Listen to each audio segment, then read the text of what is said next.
అది బిల్లు సభలో ప్రవేశపెట్టబడింది.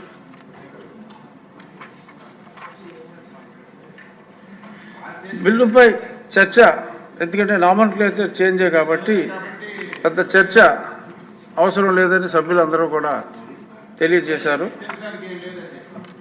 Only nomenclature చేంజే.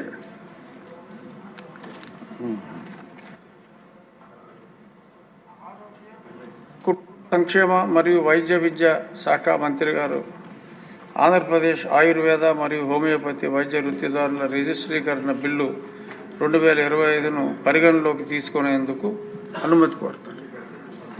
అధ్యక్ష, ఈ బిల్లు ప్రధాన ఉద్దేశం క్లుప్తంగా నేను సభ్యుల అవగాహన కోసం చెప్తాను. ఆంధ్రప్రదేశ్ రాష్ట్రంలోని ఆంధ్ర ప్రాంతంలో ఆయుర్వేదము, సిద్ధ, యునాని, టిబ్బీ మరియు ప్రకృతి విధానాలతో సహా ఆయుర్వేద విధానంతో కలుపుకొని మరియు హోమియోపతి వైద్య విధానంలోని వృత్తిదారుల యొక్క విద్యార్థులను క్రమబద్ధీకరించడం మరియు రిజిస్ట్రేషన్ నిబంధించుటకు ఆంధ్రప్రదేశ్ ఆంధ్ర ప్రాంత ఆయుర్వేద మరియు హోమియోపతి వైద్య వృత్తిదారుల రిజిస్ట్రీకరణ చట్టం 1956 ఆమోదించబడింది. అధ్యక్ష, దీని నిమిత్తం చట్టం ద్వారా 2 బోర్డులను ఏర్పాటు చేయడమైంది. ఒక దానిని ఆయుర్వేద బోర్డు అని, మరొక దానిని హోమియోపతి బోర్డు అని పిలుస్తారు. ప్రస్తుతం ఉన్న కార్యపద్ధతులు మరియు విధానాలన్నింటినీ పునర్వ్యవస్థీకరిస్తూ భారత ప్రభుత్వం భారతీయ వైద్య విధాన జాతీయ కమిషన్ చట్టం 2020ను జారీ చేసింది. అందులో బోర్డులు, కౌన్సిల్ ఏర్పాటు చేయడం కోసం కొన్ని మార్గదర్శకాలను జారీ చేసింది.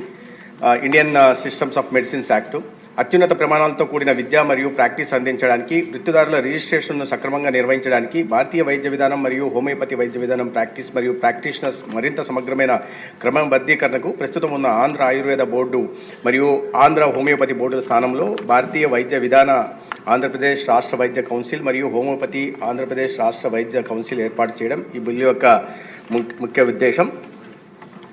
Honourable chair, I move that the Andhra Pradesh Andhra Area Ayurvedic and Homeopathic Medical Practitioners Registration Amendment Bill 2025 be taken into consideration. ఇప్పుడు విషయం, ఆంధ్రప్రదేశ్ ఆయుర్వేద మరియు హోమియోపతి వైద్య వృత్తిదారుల రిజిస్ట్రీకరణ సవరణ బిల్లు 2025ను పరిగణలోనికి తీసుకోవటం. ఈ ప్రతిపాదనకు సుముఖంగా ఉన్నవారు అవును అనండి, వ్యతిరేకంగా ఉన్నవారు కాదు అనండి. అవునన్నారు, అవునన్నారు, అందరూ ఏకగ్రీవంగా అవునన్నారు. ప్రతిపాదన ఆమోదించటమైనది. బిల్లు పరిగణలోనికి